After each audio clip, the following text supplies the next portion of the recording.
Muy interesante que escribió Esteban sobre los trenes de carga en la Argentina que están realmente en crisis. Allí Esteban cuenta, andan a 14 kilómetros por hora y tenemos 2 descarrilamientos por día. Bienvenidos. Bueno. Sí, es un poco la radiografía de lo que es la red de ferrocarriles de carga gestionada por el Estado. Son líneas Belgrano, Urquiza y San Martín. Y esto que vos comentabas de los 2 descarrilamientos son datos del año pasado. Hablan de casi 2 accidentes, fundamentalmente descarrilamientos, que tienen que ver con el mal estado de las vías y la infraestructura en general, que afecta a esto que vos planteabas de la velocidad. Promedio 14 kilómetros por hora. Se habla de una red de 9.000 kilómetros gestionado por el Estado, de las cuales el 45% está en estado precaucionado. Esto quiere decir que tienen que estar a velocidad máxima porque si no se producirían aún más accidentes. Y bueno, eso generó también un montón de iniciativas de inversión que tienen que ver desde el Estado para mejorar el estado de la infraestructura, para permitir un poco el impulso de la red de carga, que como estábamos conversando ahí fuera de cámara, también tiene que ver directamente con lo que es la economía y la producción en un montón de provincias. Eso es lo que iba a destacar, ¿no? La importancia que tiene la red de cargas en un país es realmente enorme. Uno muchas veces no es consciente, pero estos trenes de carga son los que transportan granos desde el norte, desde el oeste, de distintas partes de nuestro país, que hoy el 85%, si no estoy equivocada con este porcentaje, viaja por camiones, con lo que esto significa, no solamente en costos, sino también en tiempo y en posibles accidentes. Inseguridad, ¿no? Inseguridad, totalmente. José, ¿cuál sería tu evaluación de la red de cargas en Argentina, con todo tu expertise? ¿De la red ferroviaria o del transporte de cargas? Transporte de cargas. El transporte de cargas. Sí. Probablemente la participación del camión sea un poco más del 85%. Las cifras no son muy exactas, pero es absolutamente dominante. O sea, nuestra matriz de cargas, que así se llama, tiene un peso altísimo del transporte automotor. El ferrocarril está a 4 o 5%. Y el cabotaje fluvial y marítimo también han decaído muchísimo. Tienen una participación centrada en unos poquitos tráficos. ¿Qué pasó también? La verdad que en los años 90 hubo algunos años de crecimiento bastante grande de los volúmenes de carga, como no ocurría ni en los 60, ni en los 70, ni en los 80, creció mucho. En los años 2004, 2005, nuevamente hubo un periodo de crecimiento importante asociado a movimiento de granos, materiales para la construcción y otra cantidad de productos, o sea que y lo que pasó de alguna manera es que todo ese crecimiento el ferrocarril aprovechó un poquito al principio, creció un poco en los años 90 y después se estancó, se amesetó y todo el resto lo fue capturando el transporte por camión. Ahí algunos dicen, bueno, es que los camioneros tuvieron actitudes a propósito contra el ferrocarril, otros dicen, bueno, tal vez no tanto, tal vez el ferrocarril mismo no hubo claridad en las políticas tampoco trabajó para ganar ese espacio. Exactamente. Es cierto además que en todo este tiempo, todo el movimiento de cargas ha tenido unos cambios muy grandes. Es decir, esa idea de que uno necesita un flete, llama por teléfono, ya no es más así. Hoy, en realidad, los quienes dan cargas, quienes generan cargas, buscan coordinar sus movimientos de transporte con los de almacenamiento, contratan servicios logísticos integrales y le piden a la empresa mucho más que la mera transportación. Entonces, eso ha hecho que los operadores, en general, hayan tenido una revolución cultural, ¿no es cierto? Bueno, en el ferrocarril, que tiene 150 años de historia en la Argentina, y eso es un poco más difícil, ¿no es cierto? Fíjese usted, ¿es más difícil de qué? ¿Es más difícil de lograrlo, de gestionarlo? Porque cuando el ferrocarril nace realmente, el ferrocarril no sale a vender sus servicios, se lo vienen a comprar. Está establecido en la ley, hasta tenían que poner un pizarrón poniendo el orden de los que pedían servicio. Y en la logística moderna hoy todos salen a vender, ¿no es cierto? Entonces eso implica pensar mucho en el cliente, en sus necesidades logísticas, en las necesidades del cliente, etc.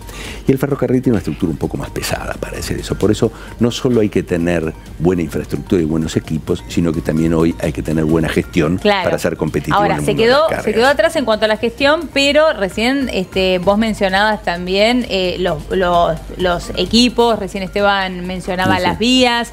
Ahí también tenemos un problema, porque una cosa viene atada a la otra, ¿no? Tremendo, tenemos un problema serio. Bueno, son sistemas tienen más de una centuria, han tenido poco mantenimiento, poca renovación, y hoy, como bien decía Esteban, tenemos realmente como 2 redes. Hay 9.000 kilómetros que están bajo gestión pública. En general fueron concesiones que cayeron o que no fueron exitosas, y otros 9.000 que están con las concesiones originales de principios de los años 90. En materia de servicio... Perdón, tenemos entonces 18.000 kilómetros. Sí, 19, cerca de 20, si querés redondear. Cerca de 20.000 kilómetros. Mitad y mitad. Mitad gestión pública y gestión privada la otra mitad. Exactamente. La gestión privada mueve el 85% de las cargas, y en estos casos, la verdad, yo veo que han hecho mejoras importantes en el servicio. Hay ejemplos de logística bastante buenos. ¿En la gestión privada? En la gestión privada, sí. Esas concesiones no tienen un horizonte largo por delante, y aparte están hoy un poquito atadas de pies y manos.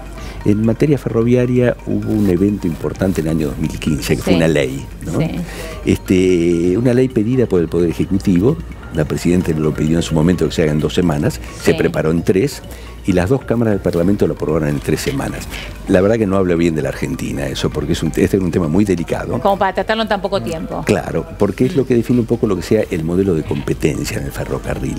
Nosotros, en las concesiones originales o en la gestión pública, cada empresa ferroviaria tiene su infraestructura y presta los servicios con sus trenes. Puede hacer algún acuerdo para que entre otro, pero digamos que eso es muy ocasional. Bueno, esta nueva ley abre la oportunidad de que haya acceso abierto y de que en las vías de uno entre otro, obviamente pagándole. Ese sistema es bastante complejo de armar. La ley lo dejó un poquito en términos generales, con lo cual la clave es la reglamentación. Y hace casi 3 años que estamos con eso y no se reglamentó. No está reglamentado. No, entonces por eso también quienes tienen hoy una concesión difícilmente inviertan o hagan un gran esfuerzo, porque su futuro está pendiente, digamos, ¿no? Bueno, pero en el caso de los 9.000 estamos hablando del Estado. Los 9.000 de la nota, sí. En los casos de los 9.000 que vos mencionabas, Esteban. Sí. Pero claro, hay que ver los 20, digamos, hay que ver todo. Claro, ese es el total. Pero bueno, hay un 50% que está en manos del Estado y que realmente está en pésimas condiciones. Claro, No, que el plan para este año de inversiones, por lo menos lo que se va a ejecutar este año, supera los 10.000 millones de pesos, incluyendo mejoramiento en vías, en durmientes, reparación de estaciones, incluso compra del material rodante para mejorar este servicio. El plan que tuvimos acceso para este artículo que comentabas plantea que el objetivo es llevar a una velocidad promedio de 40 kilómetros por hora, que no es una velocidad en términos de... ¿Cuál es la velocidad promedio? Porque ¿sabés que me pasaba eso cuando leía la nota? Yo veía 14 y decía, qué poco, pero ¿cuánto será realmente? 14 muy poco. Hoy la velocidad de un tren de carga. Digamos, el sistema bajo gestión pública también heredó 2 concesiones que fueron un fracaso, en la línea Urquiza y en la línea San Martín, tremendamente deterioradas. O sea, están peleando con algo difícil. Y la línea Belgrano, en realidad, nunca se concesionó en los 90, Menem se la dio al sindicato, y se estatizó en el año, no sé, 2013, por ahí.